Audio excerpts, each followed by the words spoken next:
SketchUp, select template, the arrow, scroll down to 3D printing in millimeters, and then start using SketchUp.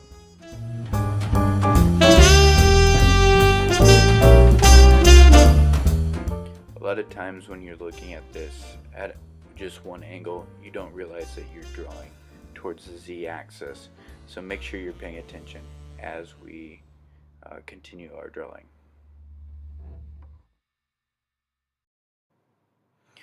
So here I'm measuring, because I'm going to have kind of a rounded base, I measured 0.1 to 0.2 in the middle and then doubled the length and pulled it straight down so that I knew everything was perfectly symmetrical. So now I'm going to copy the line, move up and erase the 2 on the side.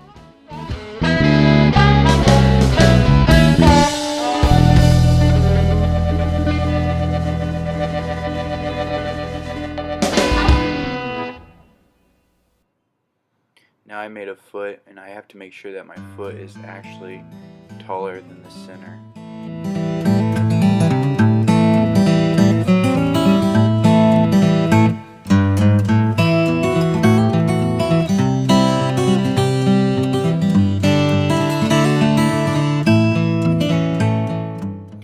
I'm drawing this box around so that I know that my lines are flat. It's a little faster of a process. Now I'm trying to make everything equal in wall thickness.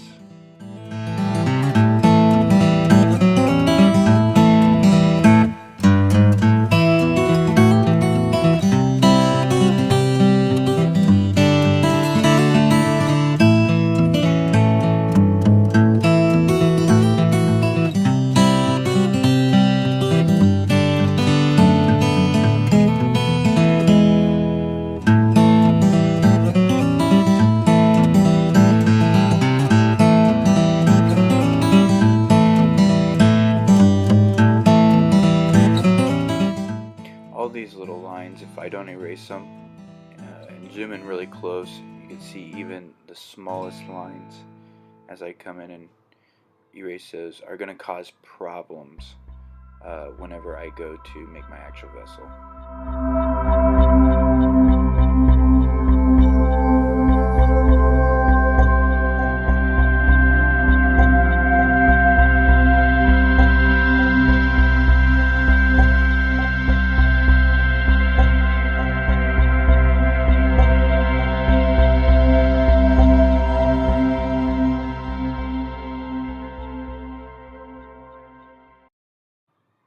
Here I'm just trying to play with the design and see what I like better.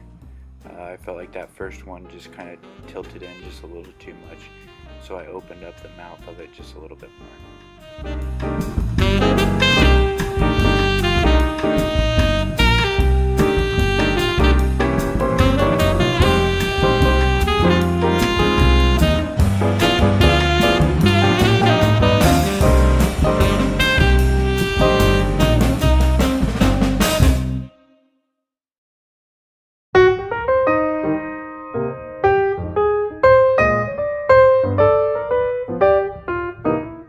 Now I'm creating a ledge for my lid to sit on, and I can't have it go past that 45-degree mark, so I made kind of a larger line and then made it a little smaller.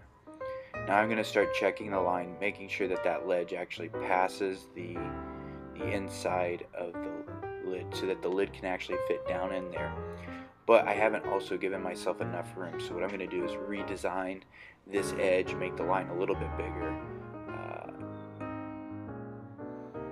so that I can make sure that the lid fits down inside and it has enough room to rest on that ledge, because you don't want your lid to be bumped and fall in at all.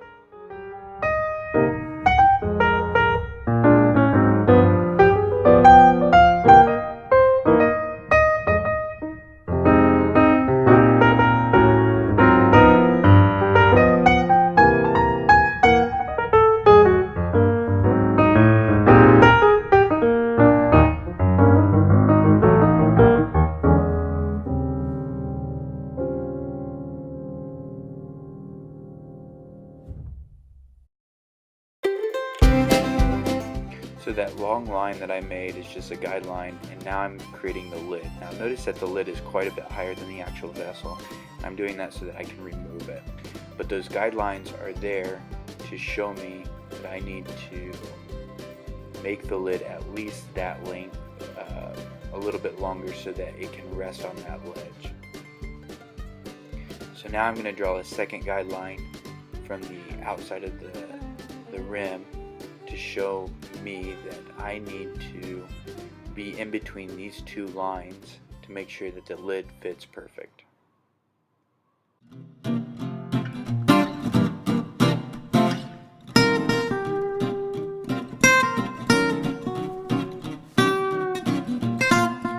Now I'm going to draw another line, and that's just going to tell me that I have enough room, so whenever I finish doing my follow me tool and creating the actual lid, I then will have enough room to grab that lid and set it beside, because it cannot be printed in midair. It's got to be side by side.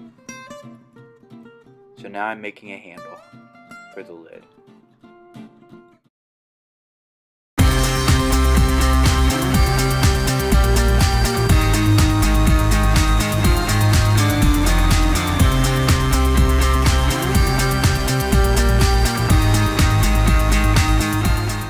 I've got a mistake somewhere. There is a line that's not fully connected, or there's an extra line that's in the middle. So now what I've got to do is figure out where that line is at, because remember, for the follow me tool, it's all got to be completely filled like what you're seeing right now, and this is going to show me where my mistake is. Wherever those lines don't fill in, that's where my mistake is. See, it's just really small, super hard to see. And erase that extra bit.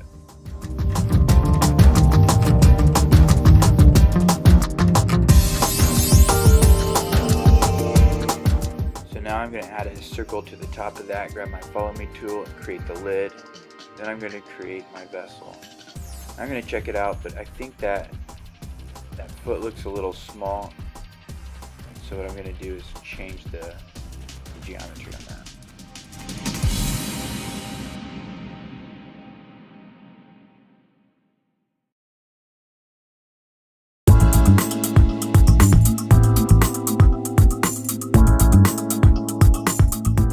Have another look, looks good. Now I've got to erase all the lines in the middle and everything. What I'm going to do is put a line on the bottom of the foot, select my lid, and then I need to bring it flat so that whenever it prints both of them together and it doesn't have anything floating in midair. So line it up as best you can. You're gonna have to zoom in. Now sometimes the software does this where it creates a hole, and all you got to do is go back through and just draw a line and it'll fill it in. Reselect everything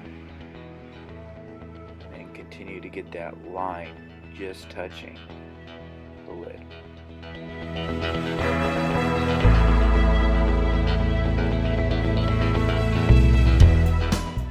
Make sure you delete that line, because it will become printed and it could mess up your whole project. Go ahead and save your project as your last name, first name, and then what the project is. Then you need to export it as an STL so that it can be printed. It's really important to know your sizes, because sometimes it's so big or so small that I can't see them. Another thing is making sure that all your lines are deleted, because it will bring those in as one piece, and I may not be able to print because of that as well.